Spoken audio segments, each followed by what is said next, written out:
Hello and welcome to today's Logistics Management and Supply Chain Management Review podcast. My name is Michael Levans, and I'm Group Editorial Director for Peerless Media Supply Chain Group, which of course includes Logistics Management and Supply Chain Management Review magazines. And I'll be your moderator for today's episode, where we're going to define and explore the two very distinct evolutionary phases of parcel spend management. I don't believe I have to remind anyone joining us today that the logistics landscape and the parcel delivery landscape has undergone some significant transformation, particularly in the businesses, how the business manages and optimizes their parcel spend. As we're going to explain today, and we're going to take a look today, this transformation can be delineated into two distinct evolutionary phases: parcel spend management 1.0 and parcel spend management 2.0. And as our guest today will explain, each phase reflects a significant leap in technological adoption, strategic thinking, and operational efficiency. There are, of course, some key differences between the two phases, further highlighting how innovations in technology and process management have revolutionized parcel spend management. And to help us better understand these phases that are unfolding today, I'm joined by Josh Dunham, and Josh is co-founder of Reveel, a leading parcel spend management intelligence provider. Josh, welcome. We're so glad you can join us today. Absolutely. Thanks for having me. Outstanding, Josh. So, in all of our conversations across LM and supply chain management review, we like to start by setting the table, right? Taking a snapshot of today's current environment. I made a quick mention of the significant transformation that's facing partial shippers today, right? And pretty much everyone joining us is really feeling that pressure. From your unique position of working with logistics professionals in the front lines, how would you define the current environment here? Here we are in, middle of 2024. How would you define this environment as it pertains to partial shipping right now? Yeah, it's a great question. I would say overall, kind of what we're seeing is we've come out of the pandemic, right? And Mm-hmm. and everyone knows during the pandemic, a couple things that we saw was that volume kind of went through the roof when it came to shippers, right? So Yep. the Yep. carriers had the carriers had capacity constraints. We're seeing that is way behind us now. It's a completely different story, kind of where we're at today, where we see the carriers that they have capacity again. Shippers' volumes have decreased to more of a quote unquote norm. Yep. And as a byproduct of that, over the last couple of years, we've seen the carriers giving really, really aggressive pricing. So it's a great time to negotiate contracts and have those types of conversations with your carrier. Yep. Um, Also, in order to keep up with revenue commitments, one of the things that was big during the pandemic was carrier diversification. Mm-hmm. Okay, so because of the capacity constraints, shippers were almost forced to look at alternate carriers to deliver their packages. What we're seeing now, because of volume levels coming down, is in order to keep up with revenue commitments with the national carriers like FedEx and UPS, we're seeing some companies have to kind of claw back some volume from some of the regional carriers or alternate carriers that they diversified to.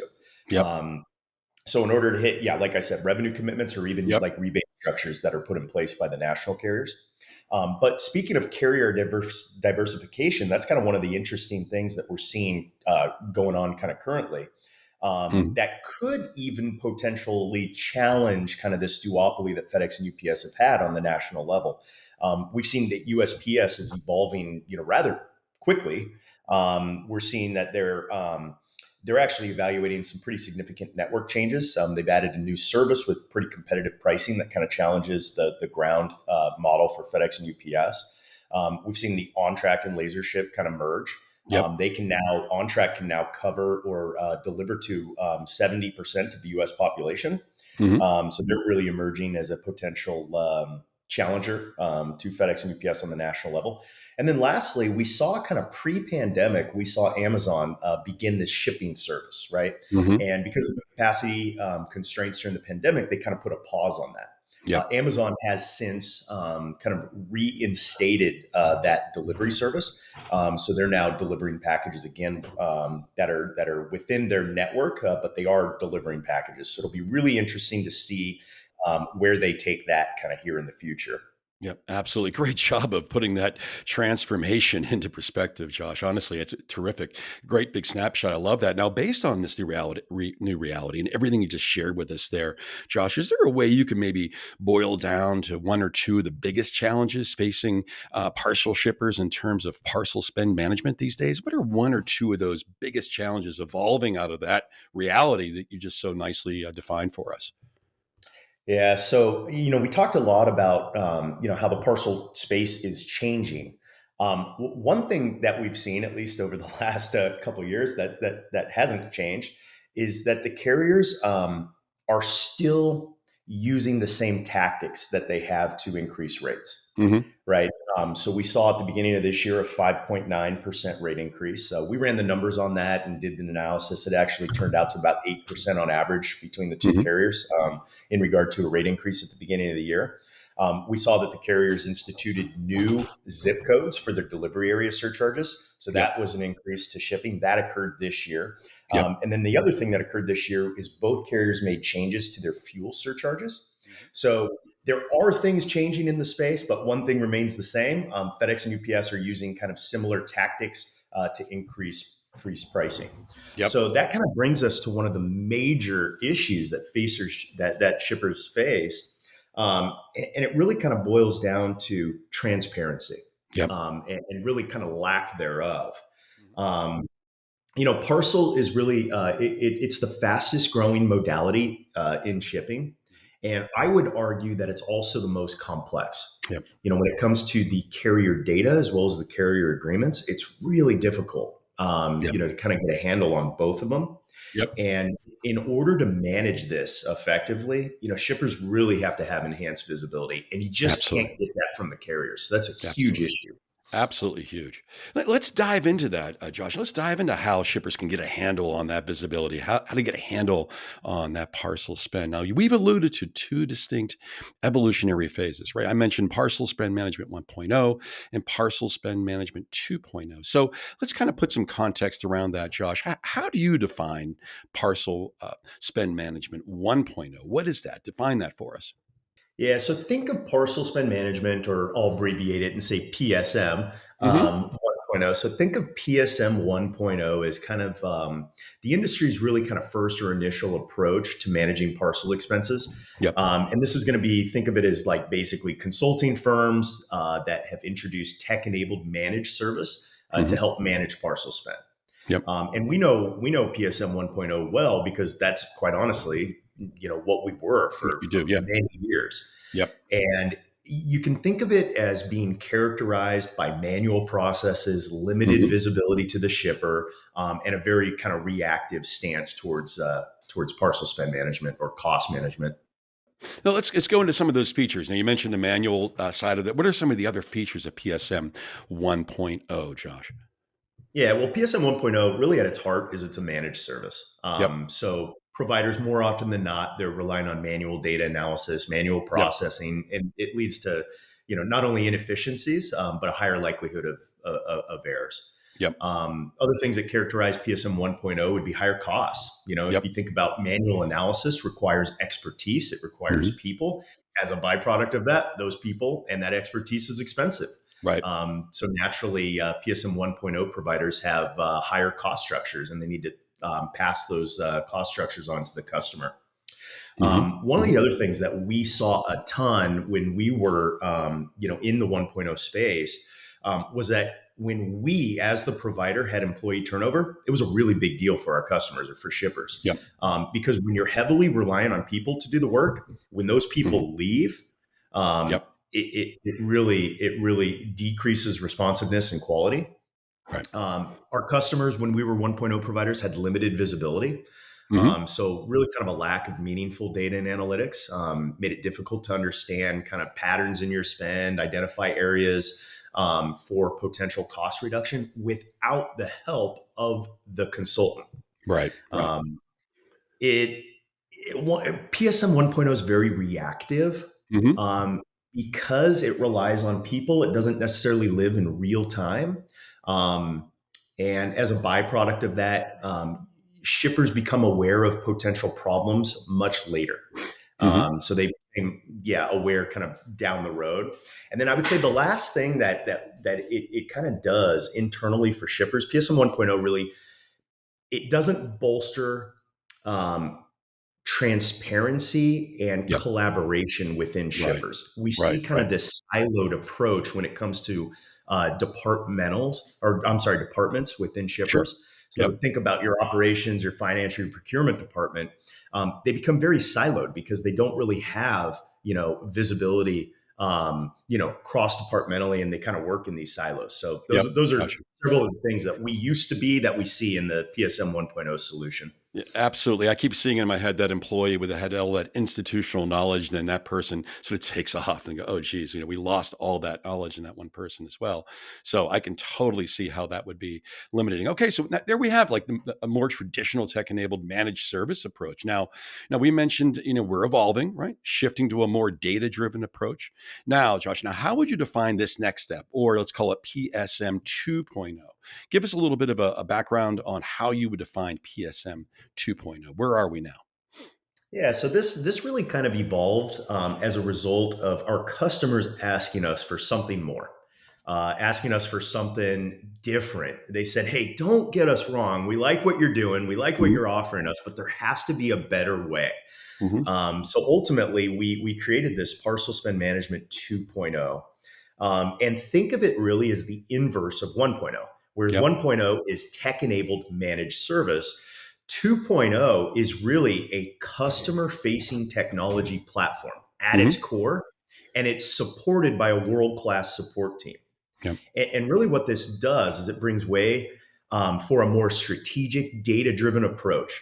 We have the ability to leverage kind of more modern technologies like AI, machine learning, modeling, simulation, and we Hmm. can use those things to optimize parcel spend. Yep. Yep. Outstanding. So let's dive into some of those features then, Josh, with PSM 2.0. What are some of those areas now that you can really focus in on that shows us that evolution? Yeah, first and foremost, advanced analytics, BI tools. Yep. So, being able to use things like AI and machine learning, being able to run kind of modeling and simulation over your shipping profile and your data. We have the ability to run machine derived actionable Yep. insights. Hmm. And all of these things, really help the shipper make data driven decisions. Yep. I would say the other features that characterize PSM 2.0 would be proactive spend management as Yep. opposed to reactive. Hmm. So we have the ability by using things like predictive analytics to stop overspend before it occurs, as Hmm. opposed to after waiting for a person to let you know of a problem. Right. And then the other thing is that it really increases the collaboration within shippers' organizations. Hmm. So it removes the silos, that Yep. we so often see. It increases communication, cross departmentally. Yep, yep, outstanding. Now, with this understood, and what you say are the key, what would you say are the key differences and the implications and benefits to taking that step from 1.0 to 2.0? So, what would you say are those key benefits, Josh, from making that leap or to making that leap? Yeah, well, making the leap from 1.0 to 2.0, I mean, it really represents kind of a paradigm shift, in our Sure. in our space, Hmm. and it's just a paradigm shift with how businesses approach parcel spend management. And I would say first and foremost, the key difference is really the adoption of technology and the fact that PSM 2.0 is a technology platform. Hmm. Now, this technology, at least in our space, it's being viewed as very disruptive. Yep. And the reason that it is being viewed as disruptive is because it empowers the shipper with the tools that they need to make data driven decisions, as Hmm. opposed to being reliant upon a consultant. Now, that's a very, very drastic change in our Absolutely. space. Absolutely. And as a byproduct of that, the customers get a better experience. Hmm. With a technology platform or solution, there's no waiting for a person to do an analysis. There's no Hmm. waiting 2 or 3 weeks to turn around, analyzing, whether it's a data project you had them do or a carrier agreement. And, the quality of the service is a lot better as a byproduct of it being technology. And then I Yep. would say the other thing is we have the ability to focus our efforts on a world-class customer success team. So Yep. our response times to inquiries are under 5 minutes, which is Hmm. just unheard of under Yep. our other model. Yeah, that's pretty impressive. Um, yeah, and then I would say the other thing is it really signifies kind of a move from a reactive to a proactive strategy. I touched on this a little bit earlier, but because the technology lives in real time, shippers can take a proactive Yep, approach to spend absolutely. management. So you don't have to wait for a person to let you know of problems. You don't have Yep, to wait until your quarterly business review to be aware of or to be made aware, that there's an issue. yep, So those are kind of key differences. yep. But in regard to some of the major benefits that you get from 2.0, kind of first and foremost, it's peace of mind. Mhm. It's peace of mind knowing that you've got the help of a cutting edge technology to know that you're in the best possible space when it comes to parcel spend management. Other benefits would be, reduced parcel spend. So optimizing and monitoring your carrier contracts on a regular basis, having, carrier level optimization, service level optimization, surcharge optimization. You have the ability to really reduce your parcel spend. We have the ability to help customers or shippers improve their operational and financial efficiency. So automating manual processes that shippers are having to do and integrating kind of systems internally seamlessly for Mhm. shippers. And then it once again, I mean, it enhances their visibility and their Right, control. right. It allows businesses to make more informed decisions. Mhm. Um, say another key benefit is that employee turnover, at least within the PSM provider, is way less disruptive Yep, because there's more of a reliance on technology as opposed to the people. right, Um, exactly. yeah, and then I would say finally, like the biggest thing and the biggest benefit to shippers is that it PSM tools and specifically PSM 2.0, it can help create competitive advantage. Mhm. So most industries and most shippers that we talk to, their industries are extremely competitive, Mhm. and kind of getting parcel right, it can really help create and sustain kind of competitive advantages within shippers industry. Yeah, absolutely, absolutely. Josh, we are up against the clock, so we're going to have to wrap up here in a couple of moments. But I do like to get would like to get like one or two key takeaways that you would like to have resonate for parcel shippers joining us today, who are maybe looking to take that step forward, either stepping into 1.0 or making that leap from 1.0 to 2.0. What's one or two sort of key takeaways you'd really like to have resonate with our attendees today? Yeah, I'd say a couple things. Parcel shipping, it's complex. Right. there's Yeah. no there's no way No around doubt. it. Yeah, it's very complex. Getting it right it requires expertise. Yep. Um, and PSM tools, it really does help bridge the gap for both experts as well as non-experts. Hmm. And it gives them what they need to succeed in Hmm. this area of their business.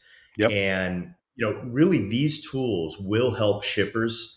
It'll help their businesses for sustainable growth and success in a very competitive landscape. And the consequences of not getting this right in your parcel spend can be very, very serious. Yep, absolutely. Now, to wrap us up, for shippers taking that first step, what do they do next, Josh? Is there a place we can steer them? Where do they need to go to maybe get a demo? Yeah, I think that is the best next step is Yep. to reach out to us. I think, they can go to our website. It's Hmm. Reveel, Reveel group.com. Hmm. Hmm. They can get in touch with us there. And I think the best next step is to do a demonstration, Yep. with the shipper's data. And we're pretty transparent when it comes to the demos. We just show them, kind Yep. of here's your data and here's kind of what we're seeing. Here's some of the Hmm. potential issues and here's where you're performing, particularly well. I think that's the best thing for shippers to do. Absolutely. Ultimate visibility right there. I love it. Now, we are up against the clock. Now, Josh Dunham, co founder of Reveal, I want to thank you so much for attending today or and help making this happen today. We really appreciate your insights and thanks for being part of this episode today. This was great. Thanks for having me. Awesome, Josh. Thank you so much. And thanks everybody for attending. And I hope everybody got a lot out of this today. I know I did. And have a great day. Thank you very much.